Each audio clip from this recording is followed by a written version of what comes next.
तो एक्टिविटी हम लोगों ने क्या पढ़ा कि एक्टिविटी जो होती है अगर फॉर्मूले से देखो तो उसका होता है plasticity index divided by percentage finer than 0.002 mm या percentage of clay particles by weight. ठीक, ये इसकी फार्मूले से अगर फार्मूले की बात कर रहे हैं तो ये फार्मूला है। ठीक, और हमने अगर देखा कि एक्टिविटी लेस देन 0.75 है तो उसको इनएक्टिव सॉइल बोलते हैं। ठीक, 0.75 से 1.25 के बीच में है तो नॉर्मल और 1.25 से ज़्यादा हो तो एक्टिव सॉइल बोलते हैं। ठीक, याद करने की ज़रूरत नहीं है, जिनको खास करके तैयारी वारी कर रहे हैं उनको वैल्यू याद रखनी। बाकी आप इतना ध्यान रखेंगे एक्टिविटी होती क्या है, उसका फार्मूला। ठीक, एक्टिविटी का फार्मूला ध्यान रखिए। बाकी ये सॉइल अगर एक्टिविटी के बेस पे क्लासीफाई करना है तो 3 तरीके का है, इनएक्टिव, एक्टिव और नॉर्मल। 3 ये ध्यान रखिए। वैल्यू याद हो जाए तो अच्छी बात है। आगे चलते हैं। एक दूसरा टर्म है सेंसिटिविटी। ठीक है, छोटे छोटे टर्म्स हैं। सेंसिटिविटी, सेंसिटिविटी क्या होती है? It is the ratio of undisturbed compressive strength divided by remolded compressive strength। ठीक है, अब कह रहा है कोई सॉइल कितना सेंसिटिव है उसको मेजर करते हैं सेंसिटिविटी। सेंसिटिव होने का मतलब कि अगर उस सॉइल को आप डिस्टर्ब कर रहे हैं, डिस्टर्ब करने से हमारा मतलब है कि उस सॉइल जहाँ पे सॉइल आपका रखा गया है, पेरेंट जहाँ पे बहुत सालों से पड़ा हुआ है, जैसे मान लीजिए एक एग्जांपल लेते हैं। एक जगह आप लोगों ने बिल्डिंग बनाने के लिए फाउंडेशन तो हमको सॉइल चाहिए। ठीक, हमको पता करना है कि हमको इस एरिया को बिल्डिंग बनानी है तो कोई हमको भेज दिया लैब पे जाइए सॉइल का टेस्ट करिए। ठीक, तो हम जब सॉइल का टेस्ट करते हैं तो कुछ तो हम साइट पे ही करते हैं। ठीक, और कुछ हम अपने लैब में लैब करते हैं। लेकिन प्रॉब्लम ये आती है कि जो सॉइल जिस फॉर्म में वहाँ पे रखी है, ये जैसे आपका कोई फील्ड है तो वहाँ पे जो सॉइल पड़ी हुई है, ठीक, उसको जब भी हम किसी दूसरे मैकेनिकल क्या यहाँ सॉइल निकालेंगे तभी ना टेस्ट करेंगे। जो भी मैं तभी ना सॉइल का हम टेस्ट कर पाएंगे क्या है आपका, कितना क्ले है, कितना सिल्ट है, क्या है, सब चीज़ें जो भी है, प्लास्टिसिटी इंडेक्स क्या है, वो तो हम टेस्ट करने के बाद बताएंगे। तो जब भी हम सॉइल को टेस्ट जब भी सॉइल को हम यहाँ से निकालेंगे तभी तो हम क्या कर रहे हैं, इस सॉइल को हम डिस्टर्ब कर दे रहे हैं। ठीक, डिस्टर्ब कर रहे हैं या रिमोल्ड कर रहे हैं। तो सेंसिटिविटी को हम क्या कैसे मेजर करते हैं, यही चीज़ है सेंसिटिव। जितना ज़्यादा सेंसिटिव सॉइल होगा, ठीक, उतना ही ज़्यादा आपका सेंसिटिविटी आएगी। जैसे सेंसिटिविटी क्या है, सेंसिटिविटी है compressive strength of undisturbed sample divided by compressive strength of remoulded sample. आपका फील्ड में पहले से पड़ा था, ठीक, उस सैंपल का कॉम्प्रेसिव स्ट्रेंथ जब आप उसको डिस्टर्ब नहीं किए तब कितना था, डिवाइडेड बाय अब लैब में लाके उस सैंपल को चेक कर रहे हैं उसका कॉम्प्रेसिव स्ट्रेंथ। तो इन दोनों का रेशियो जो आता है उसको बोलते हैं सेंसिटिविटी। ठीक, तो डेफिनेशन क्या कह रहा है, ratio of unconfined compressive strength of an undisturbed sample to its unconfined state after remoulding. ठीक, तो सेंसिटिविटी के हिसाब से 4 तरीके की सॉइल में बांटा गया है। एक बोला गया नॉर्मल सॉइल, एक बोला गया सेंसिटिव, एक बोला गया एक्स्ट्रा सेंसिटिव, एक बोला गया क्विक। नॉर्मल सॉइल क्या है, जब अगर सेंसिटिविटी की वैल्यू 1 से 4 के बीच में है, 4 से 8 के बीच में आया तो सेंसिटिव सॉइल, 8 से 15 के बीच में आया तो extra sensitive, greater than 15 quick soil. ठीक, ये सेंसिटिविटी के बेस पे क्लासिफिकेशन। वही बात फिर हम बोल रहे हैं, वैल्यूज को ध्यान में आपको अगर याद करना हो तो कर सकते हैं, लेकिन कोई ज़रूरी अभी के लेवल पे नहीं है। सेंसिटिविटी क्या है समझ में आया? तो इसका एम क्या होता है सेंसिटिविटी सेंसिटिविटी क्या, निकालने का? हम बता रहे हैं, सेंसिटिविटी से हम ये मेजर कर सकते हैं जो सॉइल है आपकी कितनी सेंसिटिव है। ठीक, सेंसिटिव मतलब कि अगर आप उसे टच कर रहे हैं, ठीक, अगर उस सॉइल को डिस्टर्ब कर रहे हैं, कितना ज़्यादा डिस्टर्बेंस उसमें हुई होगी, इस चीज़ को हम कैलकुलेट करने के लिए हम सेंसिटिविटी मेजर करते हैं। जैसे कोई सॉइल, एक हमने सॉइल, दो साइड की सॉइल है, दो साइड पे आपको दो जगह साइड है, एक यहाँ पे एक यहाँ पे। इस सॉइल की सेंसिटिविटी ज़्यादा है, मोर सेंसिटिव। ये आपकी दो तरीके की सॉइल हम लोग बात कर रहे हैं। ये आपकी लेस सेंसिटिव सॉइल है।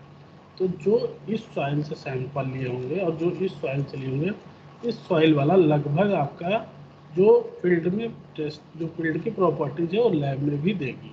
जबकि ये जो मोर सेंसिटिव सॉइल है उसकी जो आप लैब टेस्ट करेंगे तो जितनी फील्ड पे है वो उतनी प्रॉपर्टीज नहीं देंगी, काफ़ी ज़्यादा उसमें एरर होगा। ठीक, इसी एरर को मेजर करते हैं सेंसिटिविटी की टर्म में। अगर मोर सेंसिटिव है, सेंसिटिव कहने का मतलब तो उसको आप अगर डिस्टर्ब कर रहे हैं, अगर थोड़ा सा भी डिस्टर्ब करेंगे उसके प्रॉपर्टीज डिस्टर्ब कर देंगे। तो अगर दो साइड पे सॉइल है, लेस सेंसिटिव और मोर सेंसिटिव, तो मोर सेंसिटिव वाले में अगर आप उस पर डिस्टर्बेंस क्रिएट करेंगे, मतलब आप लैब में टेस्ट कर रहे हैं लाके, तो उसकी जो प्रॉपर्टीज आप निकाले होंगे वो उससे काफ़ी डिफरेंस आ सकती है मोर सेंसिटिव के केस में। लेस वाला लगभग सेम आए अगर लेस सेंसिटिव सॉइल है। समझ में आया? Yes sir. तो सेंसिटिविटी, इसके लिए सेंसिटिविटी डिस्टर्बेंस क्यों होती है? ये डिस्टर्बेंस होती है, सॉइल की एक प्रॉपर्टी होती है थिक्सोट्रॉपी। सॉइल की एक प्रॉपर्टी होती है थिक्सोट्रॉपी। नेक्स्ट है हमारा टॉपिक यही, देखते हैं क्या है थिक्सोट्रॉपी। दो सॉइल की जो प्रॉपर्टी होती है थिक्सोट्रॉपी, उसी के कारण ये डिस्टर्बेंस होता है। ठीक है, सॉइल में प्रॉपर्टी होती है अपने अंदर, वो खुद रखता है कि अगर हमको टच करोगे तो हम बिगड़ जाएंगे। ठीक, जैसे कि दो थिक्सोट्रॉपी का मतलब क्या है? थिक्सोट्रॉप, जो ये वर्ड है थिक्सोट्रॉपी, ये वर्ड डिराइव हुआ है दो वर्ड से, थिक्सिस एंड ट्रॉपी। थिक्सिस मतलब टच, ट्रॉपी मतलब चेंज, यानी टच करने से जो चेंज आ जाए। ठीक, उस प्रॉपर्टी को बोलते हैं थिक्सोट्रॉपी प्रॉपर्टी। तो सॉइल के अंदर ये प्रॉपर्टी उसके मैन्युफैक्चरिंग में ही है कि सॉइल को अगर आप टच करेंगे तो थिक्सोट्रॉपी प्रॉपर्टी अपने अंदर रखता है, उसको टच करते ही उसकी जो भी प्रॉपर्टीज है वो चेंज हो जाएगी। चेंज होने का मतलब वही करेंगे जैसे जो फील्ड में सॉइल है आपकी रखी गई है, उसको आप सोच रहे हैं कि एग्जैक्ट आप जो फील्ड कितनी स्ट्रेंथ है आप बता पाएँ, ये चीज़ डिपेंड करेगा सेंसिटिव कितना। बस बहुत ज़्यादा सेंसिटिव हो तो एग्जैक्ट प्रॉपर्टी लैब में ला के नहीं बता पाएंगे। ठीक है, अगर लेस सेंसिटिव हो तब तो कुछ लगभग सेम बताएं, क्योंकि जो सॉइल वहाँ पड़ी है और उसको ला के आप उसको डिस्टर्ब कर रहे हैं, तो सॉइल में थिक्सोट्रॉपी प्रॉपर्टी के कारण उसकी पूरी प्रॉपर्टी ही चेंज हो रही है। ठीक है, इसके कारण मेन चेंज क्या होता है? सॉइल अपनी स्ट्रेंथ लूज करता है। देखो लिखा है loss of strength of soil due to remoulding is partially due to change in soil structure. समझ में आया? सॉइल स्ट्रक्चर जो भी and partially due to disturbance for water molecule in the absorbed level. Some are reversible. If remodeled soil is allowed to stand without loss of water, it may regain some of its lost strength. In soil is called thixotropy. ठीक, कह रहा है कि जो soil है आपका, पढ़ना है एक बार, इसको पढ़ लो लाइन पूरी, इतनी हमने।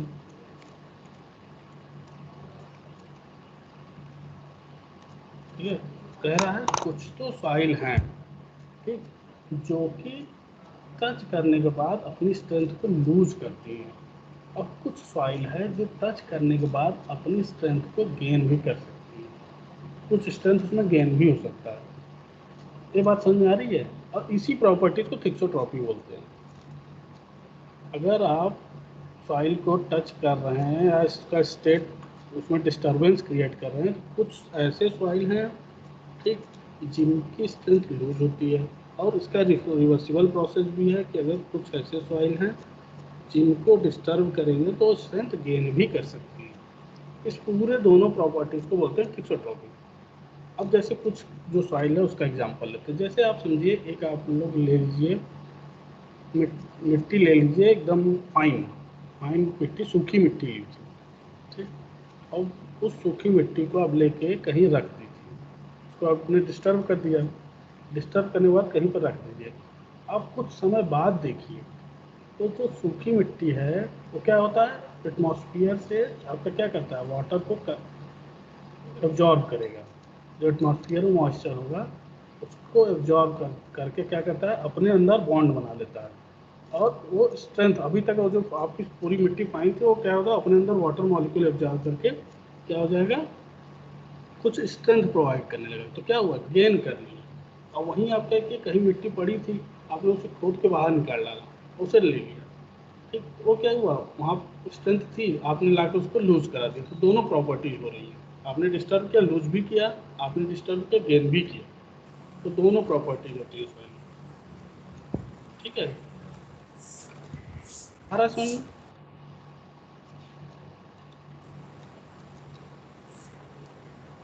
आ रहा है समझ में?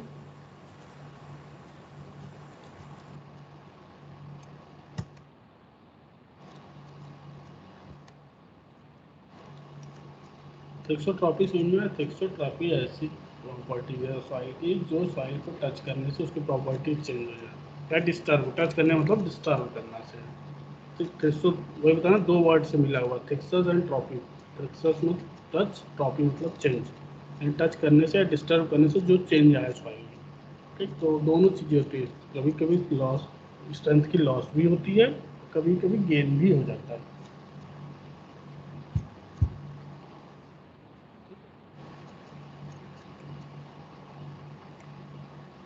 अब बात आती है कि सॉइल को हम विजुअली कैसे क्लासीफाई कर सकते हैं, ठीक है।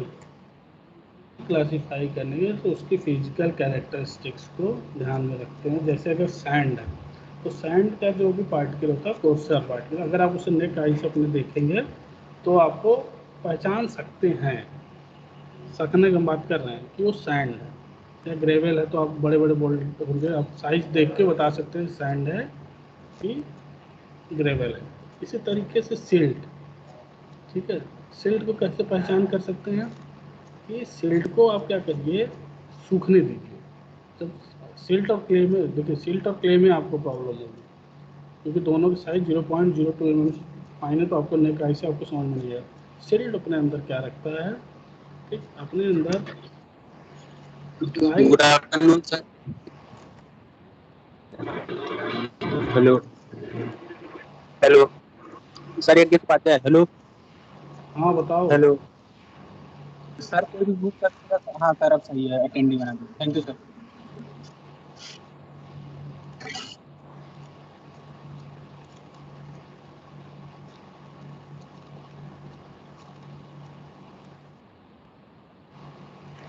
ठीक है। तो सिल्ट के केस में, सिल्ट को आप, अगर आपको पता करना है कि सिल्ट है कि, तो सिल्ट को सूख जाने दीजिए, ठीक, सुखवा दीजिए नम। सुखाने के बाद अगर उसमें डस्ट है, ठीक, तो सिल्ट है, अगर नहीं है तो क्ले है, ठीक। और क्ले, देखिए सिल्ट और क्ले का एक और अगर आपको पता करना है, तो सिल्ट हम एक दिन और बताए थे कि सिल्ट अगर आपको पता करना है सिल्ट और क्ले है, तो अपने हथेली ले लीजिए और उसको क्या करिए, धीरे धीरे हथेली पर रख के सिल्ट और क्ले को घुमाइए। अगर उस सरफेस पे वाटर उसमें इवॉल्व हो, ठीक, तो सिल्ट है। अदर तो क्ले है, सॉरी। अगर नहीं हो रहा है तो सिल्ट है। अगर सरफेस पे वाटर दिखने लगे, आप उसे गोली बनाइए, बॉल जो क्ले ले लीजिए, उसको गोली बनाइए, ठीक। और सरफेस पे अगर वाटर दिख रहा है, मतलब बार बार पानी आ रहा है, ठीक, क्ले हो जाएगा, अदरवाइज से। दूसरा, हम लोगों ने ये चीज़ें पढ़ी हुई पहले भी, कि कर्व ए क्या है, बी क्या है, सी क्या है, डी क्या है, ई क्या है। ये हम अभी सॉइल के नॉमेनक्लेचर में ही हैं, ये सॉइल का नॉमेनक्लेचर का ही न्यूमेरिकल अभी कर लो, पढ़ेंगे कैसे करना है, ठीक। ये तो हुआ कोर्स, ये आपकी चीज़ें कोर्स ग्रेन के लिए, ठीक। इतनी चीज़ें हम लोगों ने कोर्स ग्रेन में पढ़ी थी, ठीक। फाइन ग्रेन में क्या होता है, फाइन ग्रेन किसको बोलते हैं, फाइन ग्रेन सॉइल, देखिए लिखा हुआ है, fine grain are those which more than 50% particles has size less than 0.75 mm। वही बात हम करते हैं, अगर 0.075 mm से 50% ज़्यादा सॉइल, ऐसा सॉइल सैंपल जिसमें 50% से ज़्यादा सॉइल इस साइज से बड़े हैं, तो क्या हो जाता था, कोर्स ग्रेन। इसी तरीके से फाइन ग्रेन क्या होगा, अगर 50% से ज़्यादा इस साइज से छोटे हैं तो फाइन ग्रेन हो जाएगा, ठीक। और फाइन ग्रेन में क्या होता है, एक प्रॉपर्टी फाइन ग्रेन में, तो फाइन ग्रेन में एक प्रॉपर्टी होती है प्लास्टिसिटी। वो चीज़ें हम लोगों ने पढ़ी है, प्लास्टिसिटी, प्लास्टिक लिमिट क्या होता है, लिक्विड लिमिट क्या होता है और श्रिंकेज लिमिट क्या होता है। नेक्स्ट है एक चीज़ और, ये होता है ए लाइन चार्ट। ये देखिए ए लाइन चार्ट इसको बोलते हैं। इससे हम पता कर सकते हैं कि कौन सी सॉइल सिल्ट है, और न्यूमेरिकली हमको सॉल्व करना है सिल्ट और क्ले में कैसे डिफरेंस करते हैं। तो उसके सिल्ट और क्ले में डिफरेंस करने के लिए हम ए लाइन चार्ट का यूज़ करते हैं। ए लाइन चार्ट देखिए क्या है, किसके बीच में प्लॉट है, प्लास्टिसिटी इंडेक्स और लिक्विड लिमिट के बीच में प्लॉटिंग करते हैं। ठीक, एक क्वेश्चन कराएंगे आपको और क्लियर हो जाएगी ये चीज़। लिक्विड लिमिट के बीच में प्लॉट करते हैं, और ए लाइन जो होता है उसका इक्वेशन है 0. इस लाइन का इक्वेशन 0.73 WL माइनस 20। ये WL क्या है, लिक्विड लिमिट। इस लाइन का इक्वेशन, ये जो लाइन है, क्योंकि क्वेश्चन खास करके कॉम्पिटेटिव एग्जाम में आपके जो क्वेश्चन आते हैं तो सीधा ए लाइन की इक्वेशन ही पूछ लेता है। ए लाइन की इक्वेशन पूछेगा तो क्या होगा, 0.73 WL minus 20, WL is the liquid limit. ठीक, ध्यान से देखो, तीन चीज़ें जो हम लोगों ने पहले भी थोड़ी सी पढ़ी थी कि लो प्लास्टिक, ये चीज़ पढ़ी थी एक दिन, इंटरमीडिएट प्लास्टिक और हाई प्लास्टिक। लो प्लास्टिक कब होता है, जब लिक्विड लिमिट आपका लेस देन 30 हो। यही अगर 30 से 50 के बीच में हम लोगों ने पढ़ा था तो क्या होता है, इंटरमीडिएट, और उसके ऊपर क्या होता है, हाई प्लास्टिक। अगर 50 से ज़्यादा है तो हाई प्लास्टिक हम लोगों ने पढ़ा था। ठीक, यहाँ पर ध्यान से देखिए तो देख रहे हैं ये आपका 35 होता है क्या, चेक कर लेते हैं वैल्यू।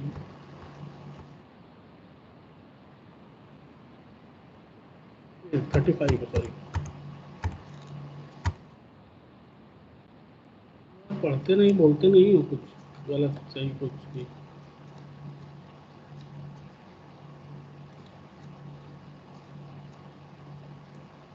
तो ए लाइन का जो हमने बताया क्या होता है, इक्वेशन क्या होती है, 0.73 WL minus 20, where WL is the liquid limit. ये ए लाइन की इक्वेशन है। ठीक, अब लाइन इस ग्राफ को समझते हैं। अभी हम लोगों ने बताया कि प्लास्टिसिटी के बेस पे सॉइल को तीन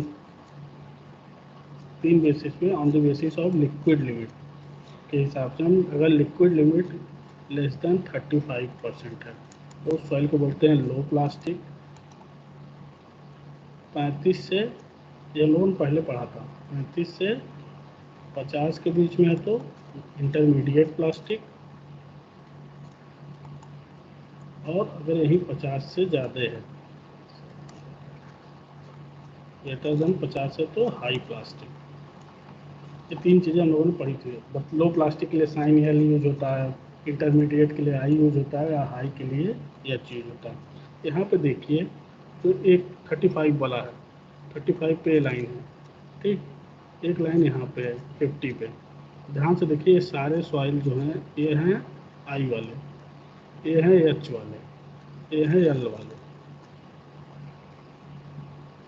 ठीक है, यानी 35 से नीचे जो सॉइल है वो कैसे, लो प्लास्टिक। अभी हम पढ़े हैं, एल देखिए इनके साथ एल जुड़ा हुआ है, और इंटरमीडिएट, और ये हाई प्लास्टिक। ठीक है, ये तीन चीज़ें पहले समझ लीजिए कि अगर सॉइल की लिक्विड लिमिट कहाँ होगी तो कितनी प्लास्टिसिटी होगी, एच होगा कि आई होगा कि एल होगा। इस पर क्वेश्चन आता है न्यूमेरिकल, इसलिए बता रहे हैं। चलिए, अब दूसरा बात ध्यान से देखिए कि जो लाइन है इसको मिटा दें।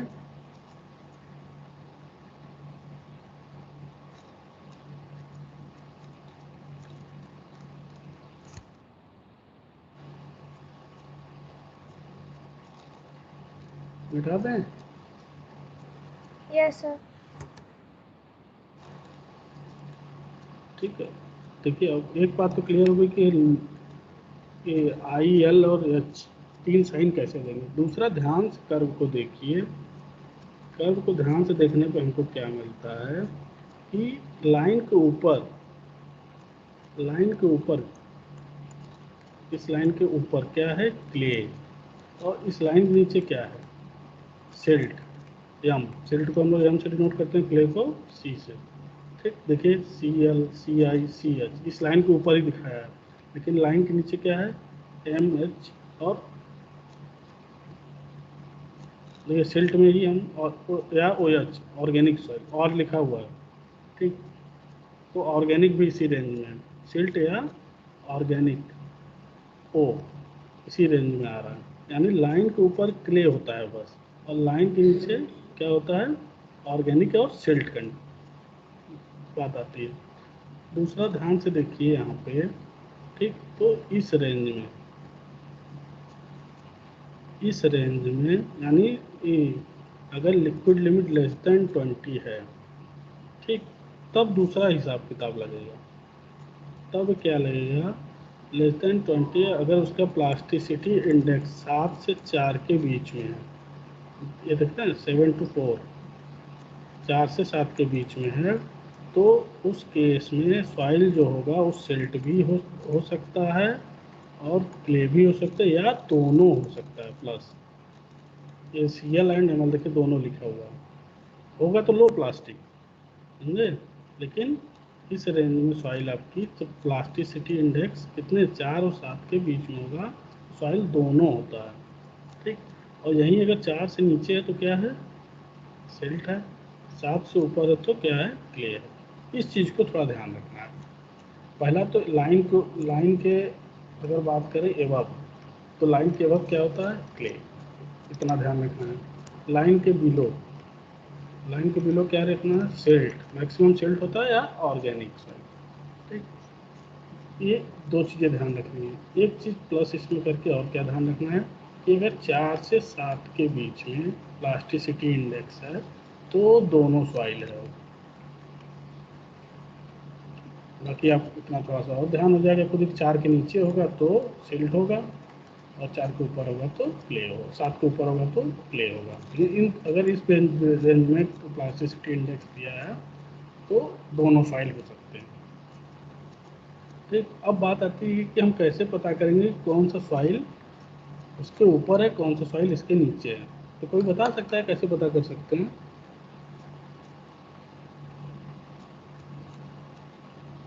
अगर हम लिक्विड लिमिट की वैल्यू दें, कौन सा फाइल किस रेंज में है, ठीक, तो हमने अभी बताया कि ये लाइन का क्वेश्चन क्या है, 0.73 WL-20। ठीक, अब हम कह रहे हैं कि एक फाइल है जिसकी लिक्विड लिमिट 50 है, ठीक, प्लास्टिसिटी इंडेक्स कुछ 20 है, तो कौन सा सॉइल है। सिंपल लिक्विड लिमिट इसमें पुट कर दीजिए इस इक्वेशन में, इसको सॉल्व कर लीजिए। 0.73 50 माइनस 20, ठीक, 0.73 इंटू 13, नियर अबाउट कितना आ जाएगा, 21 के आसपास, 22 के आसपास, 21.9। हाँ 22 के आसपास आ जाएगा। ठीक, ये क्या आया इस लाइन का, ठीक, 22.9। ठीक, यानी कुछ पॉजिटिव वैल्यू आई, आ रही ना पॉजिटिव वैल्यू, कुछ पॉजिटिव वैल्यू आई ना 22। Yes sir. ठीक, तो यानी ये अगर आपने पढ़ा होगा पहले कि कोई भी क्वेश्चन कैसे पता करते हैं कि लाइन के ऊपर है कि नीचे, अगर पॉजिटिव आ रही तो इसके इस साइड में होगा, निगेटिव आएगी तो लाइन के नीचे होता है। तो पॉजिटिव आ रही यानी सॉइल आपकी क्ले है, प्लास्टिसिटी इंडेक्स 20 और लिक्विड लिमिट 50 है, तो लिक्विड लिमिट 50 कहाँ पे आता है, हाई में, यानी CH सॉइल आपकी। ठीक, एक क्वेश्चन करते हैं अभी समझ में आएगा।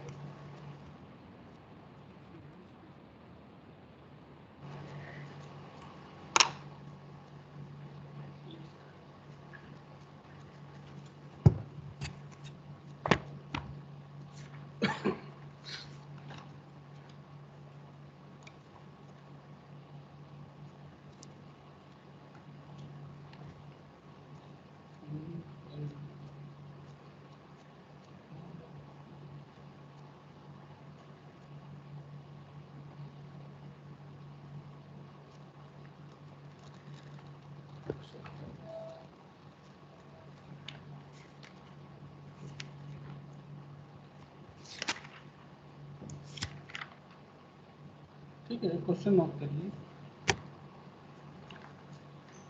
हम बोल रहे हैं बस इसको लिख लीजिए, करिए एक बार, देखते हैं क्या आता है।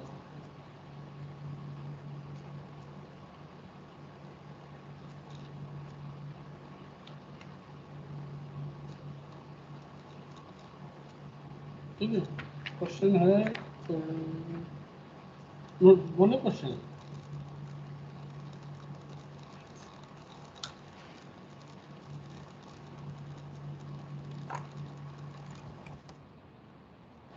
लिख के देते हैं, सॉल्व करिए। क्वेश्चन कह रहा है एज पर question IS classification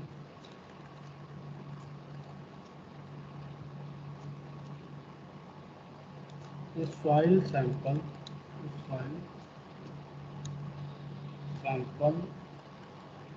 of silty clay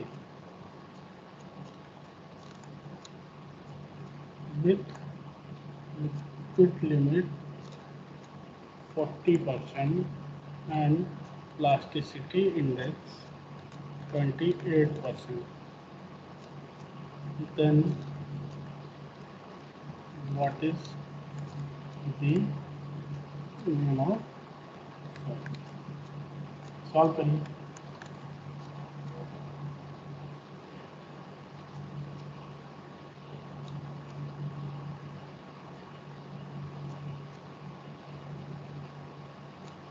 कर लेंगे कि हम एक कर दें, आप फिर उसके बाद आप लोग एक करेंगे।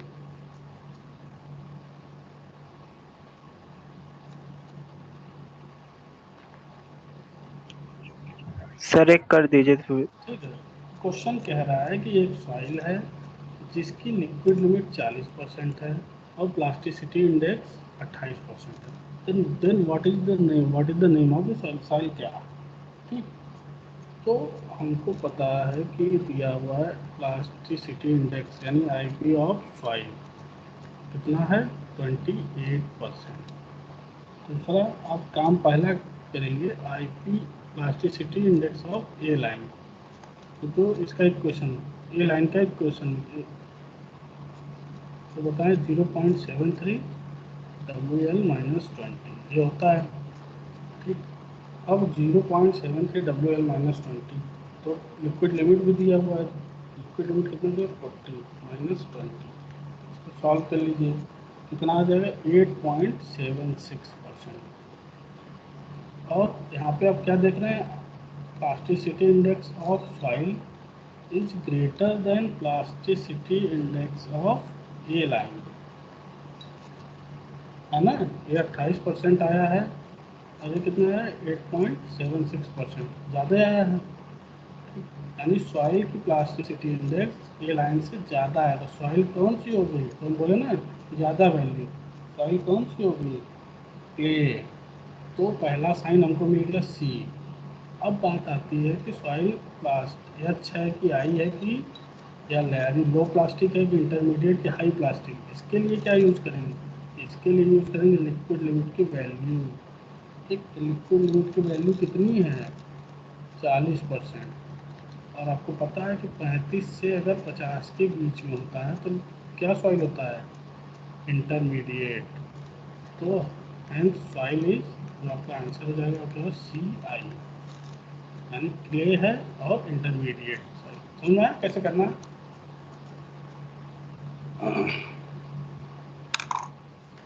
समझ में आया सबको? Yes sir. किसी को दिक्कत है तो भाई पूछ लो भी। नेक्स्ट क्वेश्चन देखिए।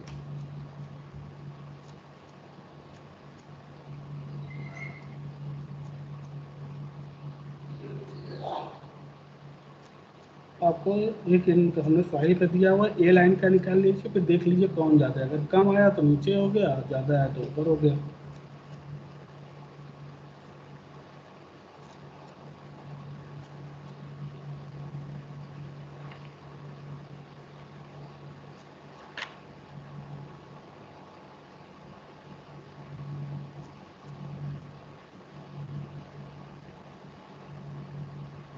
चलें आगे दें क्वेश्चन।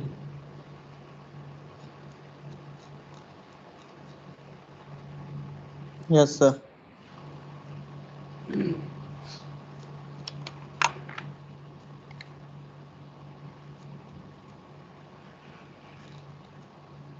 ठीक है, नेक्स्ट क्वेश्चन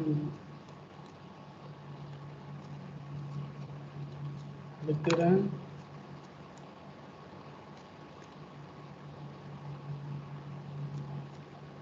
क्वेश्चन दिखाएं क्या है। Fine grain soil soil has liquid limits 60 and plastic limit 20.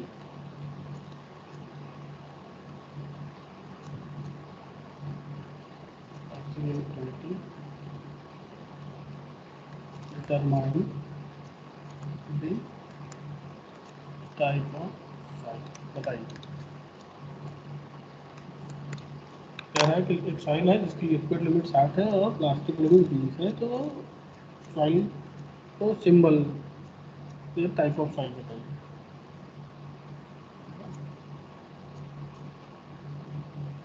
ऐसे ही पूछ सकता है, what is the symbol of soil.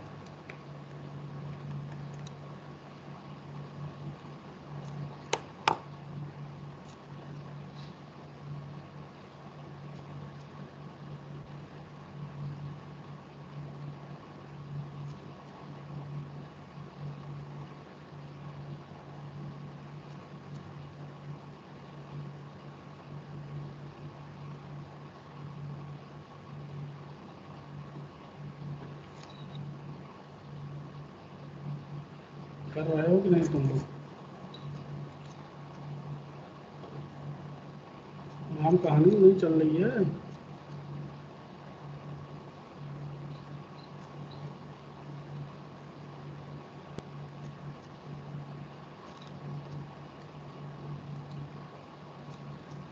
नहीं कर रहे हो तो बताओ, हम भाई करके आगे बढ़े।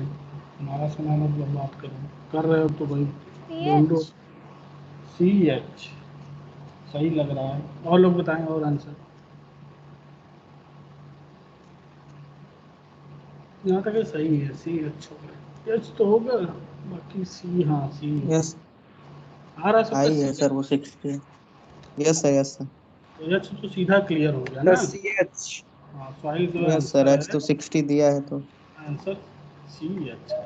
तो पहला देखो सब बोल रहे हैं ना, यस तो यहीं से क्लियर हो गया। क्यों? क्योंकि लिक्विड लिमिट की वैल्यू 60 दिया हुआ है। आपको पता है कि अगर 50 से ज़्यादा होता है तो एच साइन देते हैं, हाई प्लास्टिक। तो सॉइल आपका हाई प्लास्टिक तो यहीं से क्लियर हो गया, तो एच होना है। अब बात करनी थी क्ले और सिल्ट में। ठीक, पहला आप करेंगे प्लास्टिसिटी इंडेक्स ऑफ सॉइल। आपको पता है liquid limit minus plastic limit, तो 60 माइनस 20 कितना हो गया? 40। ये हो गया सॉइल का। तो पी ऑफ ए लाइन यही इक्वेशन 0.73 WL माइनस 20। ठीक है, 0.73 WL 60 माइनस 20,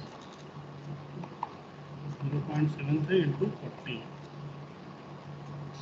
कितना आ जाएगा? 29 के करीब।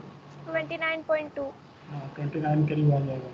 तो P I of soil is greater than P I of A line, यानी ए लाइन का जो आपने कर्व बनाया है, ठीक,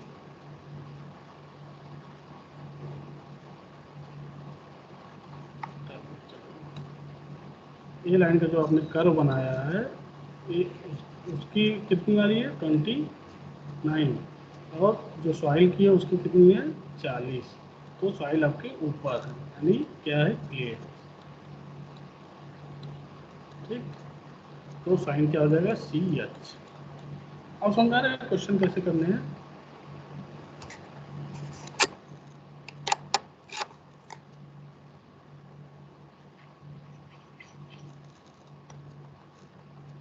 क्वेश्चन समझ में आ रहा है कैसे करने सबको? Yes, sir. यस सर आ रहा है समझ में। अब देखो एक क्वेश्चन हम थोड़ा बदल रहे हैं। अब बताना कैसे करना है। क्वेश्चन, नेक्स्ट क्वेश्चन हम दे रहे हैं। सर क्ले आएगा। हाँ, क्ले तो अभी ज्वाइन किया क्या? क्ले आएगा, देखो क्ले सही है, क्ले और हाई प्लास्टिसिटी, सी एच हो जाएगा सही।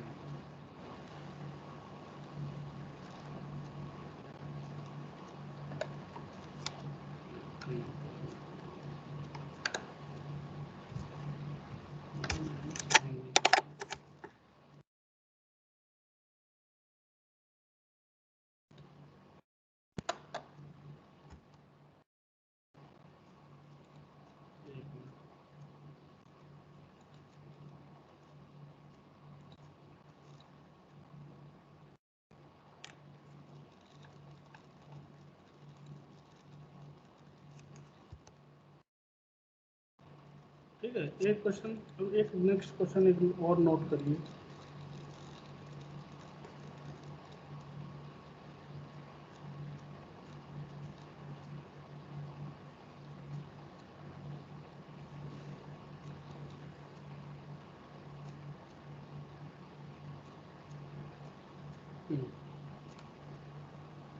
नेक्स्ट क्वेश्चन नोट कर।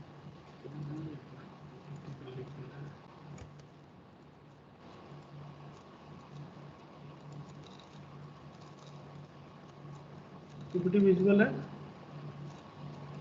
Yes sir. Yes sir. Yes, sir. ठीक है, तो नेक्स्ट क्वेश्चन देखिए, अब ये क्वेश्चन बदल गया है। क्वेश्चन कह रहा है सीव एनालिसिस और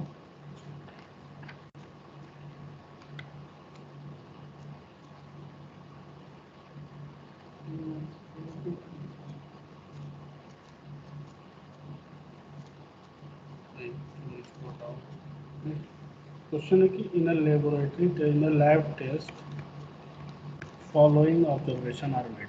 following observation are made.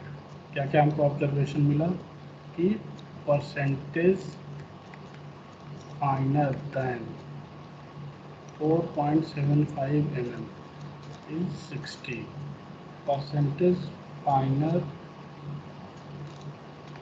than 0.075 mm is 30, liquid limit 35%, plastic limit 27%. Then classify the soil. अब सॉल्व करिए।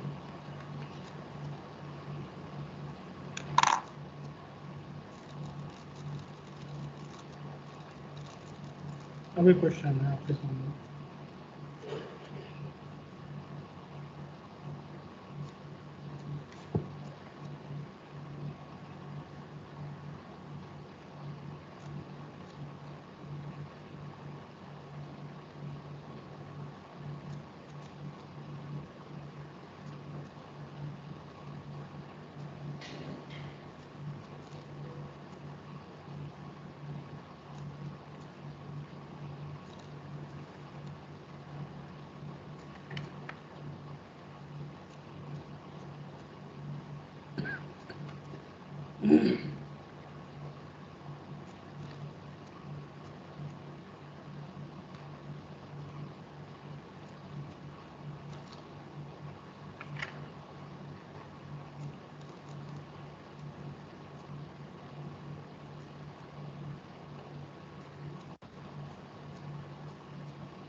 हो रहा है?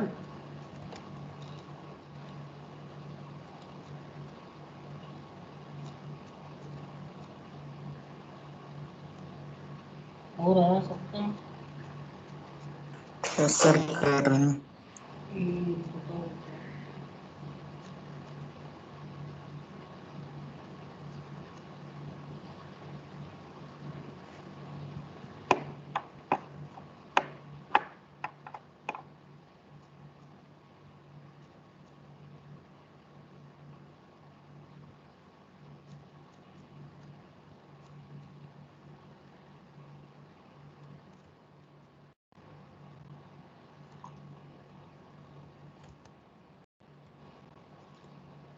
यार तो आसान है।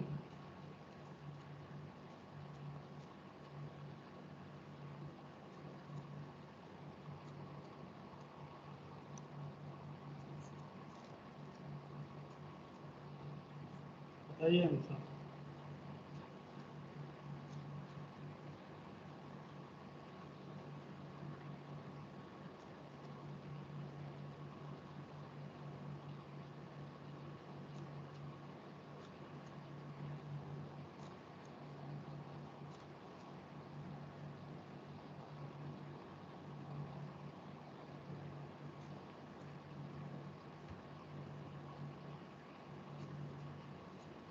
हो रहा है आंसर, कोई तो बताओ।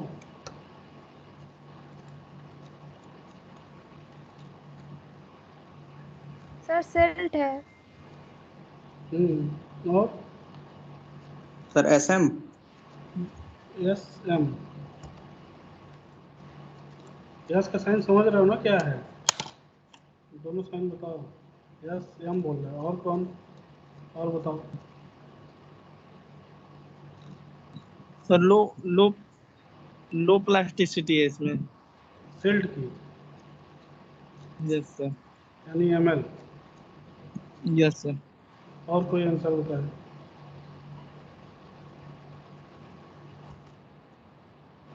सर लो प्लास्टिसिटी है सर सिल्ट की। वो तो हमको सर हाँ ml। Silt ML. ML ही है सर। सर ML है। और ये एसएम वाला कौन था? एसएम वाला कौन बोला था? Sir sand silt. Sir sand. वो कम आ रहा सर। मतलब सर PI 8 है और सर वो 10.95 आ रहा सर। हाँ तो क्या दिक्कत होगी? तो सर तो क्ले तो सैंड। होगा नहीं सर। हाँ तो क्ले नहीं होगा तो ठीक है, लेकिन सैंड कैसे बोल दिए? Silt sir silt. सिल्ट के लिए m यूज करते हैं। सिल्ट के लिए हम यूज करते हैं ना। ठीक है, ये बस गलत है। सर। ये गलत है। जिनका जिनका सिल्ट आया है और लो प्लास्टिसिटी यानी एमएल, सबका गलत है। क्योंकि सॉइल आपकी सिल्ट तो है ही नहीं। क्यों नहीं सिल्ट है? साइज नहीं देख रहे हो? 4.75 mm से 60% फाइन है, और 0.075 mm से केवल 30% फाइन है। यानी कि 0.075 mm से छोटे कितने हैं? केवल 30%। इससे तो बड़े कितने हो गए? 70% सॉइल किससे है? 0.075 mm से बड़े हैं। इसका मतलब क्या वो हो गया? पहले तो सॉइल आपकी क्या हो गई? कोर्स ग्रेन हो गई, फाइन ग्रेन रही नहीं गई। ये बात समझ में है कि नहीं? कोर्स ग्रेन में दो ही हो सकता है, ग्रेवल या सैंड। सिल्ट तो बात ही नहीं है। ये चीज़ समझ में आया कि नहीं? Yes sir. क्योंकि अगर इस चीज़ को समझ लोगे तो तुम्हारा काम बन जाएगा। बता रहे हैं। कहने का क्या मतलब है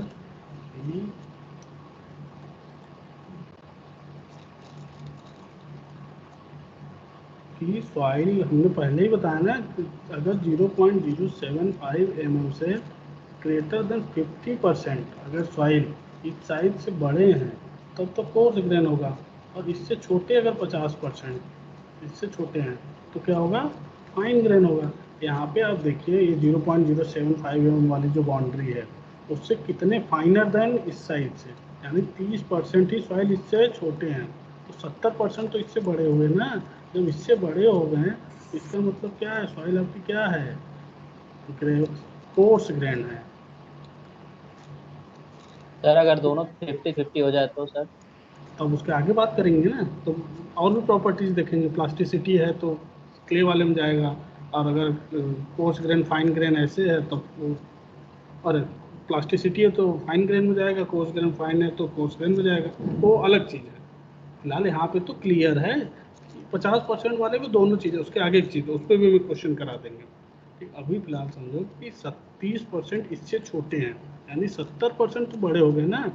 70% सॉइल कैसे है? Coarse grain. तो इस सॉइल तो मेनली क्या हो गई? अगर 85% को कहना होता है कोर्स ग्रेन, यहाँ तो 70% सॉइल है। यानी सॉइल आपका या तो ग्रेवल है या सैंड है। ठीक, ग्रेवल है या तो सैंड है, ठीक है। अब अगला, अब ग्रेवल और सैंड में कैसे देखेंगे, उसके लिए ये लिखा हुआ है 4.75 मतलब कह रहा है कि 4 इससे छोटे कितना है 60%। सैंड होगा सर। तो क्लियर है, अगर इससे बड़ा अगर बोल देता 60% से ज़्यादा है तो ग्रेवल हो जाता। कह रहा है कि इस साइड से छोटे कितने हैं 60%, यानी सॉइल आपकी क्या हो गई, क्लियरली सैंड हो गई। समझ में आ गया? तो पहला तो सैंड हो गया। दूसरा, अब आपको डिटरमाइन करना है कि दूसरा टाइप में क्या है, ठीक है। तो हमने एक चीज़ बताई कि अगर प्लास्टिसिटी इंडेक्स 4 से 7 के बीच में होगा, ठीक है, तो या तो क्ले होगा या सिल्ट, दोनों हो सकते हैं, ठीक। लेकिन यहाँ पे आप प्लास्टिसिटी इंडेक्स निकालिए तो कितना आ रहा है 8%, 7 से ज़्यादा, यानी सॉइल आपकी क्या है, सिल्ट है, ठीक। जो बचा खुचा है वो सिल्ट है, तो क्या हो जाएगा इसका एग्जांपल, सिल्टी सैंड, यानी सॉइल का साइन क्या हो जाएगा, यस यम। अब क्लियर है?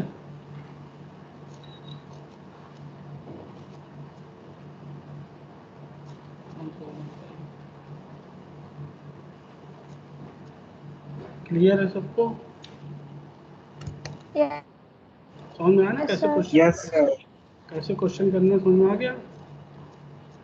अभी Yes, और क्वेश्चन ये सब सारे क्वेश्चन जो भी हमने कराए गेट में पूछे गए 2-2 नंबर में, ठीक। जितने क्वेश्चन अभी हमने कराए हैं, और भी क्वेश्चन आप लोग प्रैक्टिस करिए, तो बुक में भी देख लीजिए, जो मिले उसको करिए। ये सारे क्वेश्चन आज वाले तीनों क्वेश्चन गेट के हैं, 2-2 नंबर के, ठीक है। तो यहीं पे बंद करते हैं आज के लिए, बस इतना ही, ठीक है। Thank you. Thank you, sir. Thank you.